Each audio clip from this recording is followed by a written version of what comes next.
Hello and welcome to week 32 of Geography. This week is a project week, so I hope you're ready to do some fun projects and get away from books and worksheets for a while. If you look on Google Classrooms and read under day 1 with me, it says, masks are an important art in Africa. When Africans put on a mask, they stop being themselves and become the force or spirit they are trying to please. I'm not talking about this kind of mask. I'm talking about this kind of mask. Usually, masks were worn by dancers at important ceremonies for the dead, preparing for war, or rituals to ward off evil spirits. On day 1 of this week, you will make a mask that reflects your own community or resources in your area, beliefs, or family. Then you will write a short paragraph explaining the meaning of your mask. Why did you choose the colors, pictures, shapes, etc.? Like I said, this is project week. Your mask you create should have some meaning to it. Notice all the intricate designs on this mask. I see there's a building, there's some people. On this mask there's also some people, a flag. This one has some music notes on it. So these are things that the creator of these masks thought was important to them. Also, be aware that different colors can provoke different thoughts or feelings. Blue is usually thought of as peace or tranquility. Red is thought of sometimes as passion. It could be anger, danger, or it could be love. Black is seen as a powerful color. Green sometimes symbolizes growth or nature. So take a minute and read about these colors and what the different colors could mean, and think about what colors you want to have in your mask. Also, there are different symbols you can use. There's Egyptian symbols that mean different things. There's these kind of symbols that mean different things. For example, this one looks like it means faith, hope, good fortune, royalty, strength. Okay, here's some symbols from Indian nations that have different meanings. Man stands for life. Cactus stands for desert. Raindrops mean something. An arrow stands for alertness. An eagle symbolizes freedom.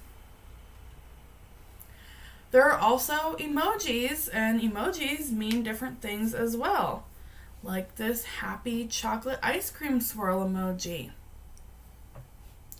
So you're going to design your mask on this mask template that your teacher will print out for you.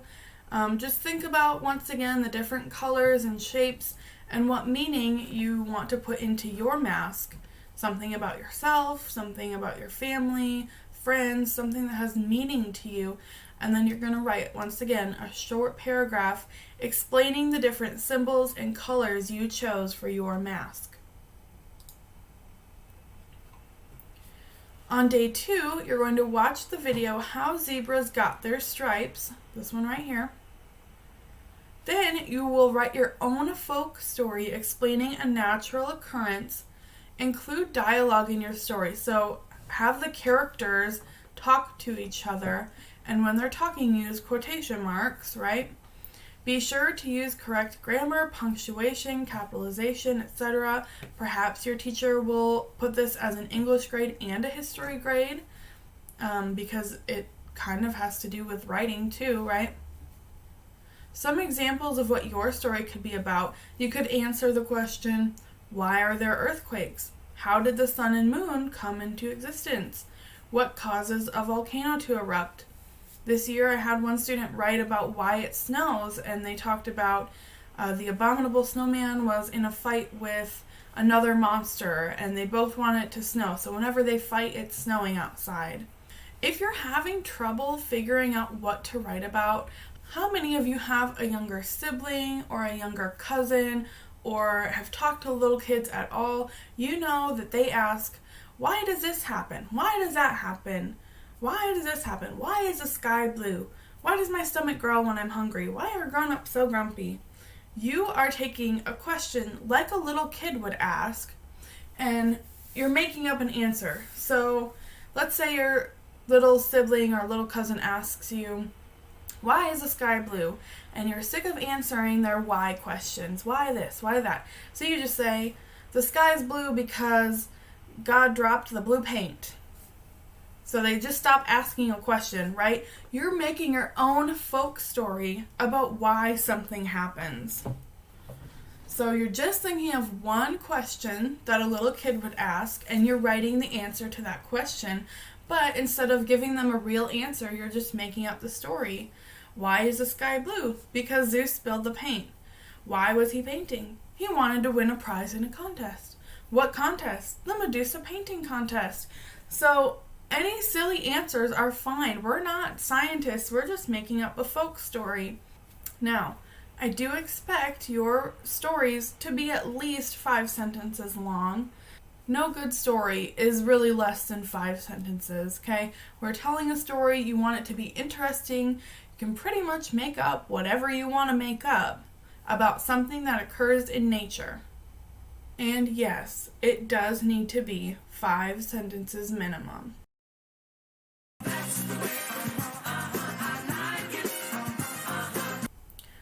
On day 3, you will continue writing and editing your folk story. So you have a couple days to work on the story. It should be pretty good. Ask yourself, does my story have 1 or 2 main characters because they need to be talking to each other?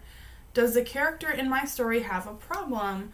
What is the solution for my character, and how does that explain the natural occurrence? Why does it have to be 5 sentences minimum?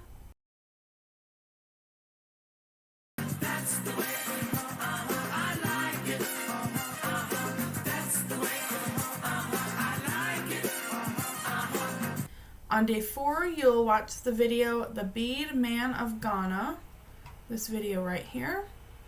And then using a paper plate, you will decorate your own beaded necklace using markers. Use geometric shapes and patterns. So they're using dots with a marker to represent beads because we don't have actual beads to use, but we can use circles to represent different sizes of beads. That is it for week 32 of geography. I will see you next week. Let's travel around the world, through ocean, sea, and land. We don't have 80 days, but oh, our trip, it will be grand. We start in North America, USA and Canada. Up north it's cold, down south it's hot, more continents there are a lot. Let's travel around the world. South America, it's plain to see, is south of North America. There's mountains, rivers, and lots of trees. Africa is home to the deserts and the Nile River. Europe's a peninsula, I hope you're a good swimmer. Asia is the biggest continent of all. Frozen tundra up in Russia, islands I can't name them all. And down under, Australia has a desert plain, but in the water, the coral reefs that reef the chain. The last one is Antarctica, it's ice, ice, ice. There's mountains and there's valleys, but it's ice, ice, ice. We made it round the world, through ocean, land, and sea. We went real fast, it was a blast. Let's stop and have some tea.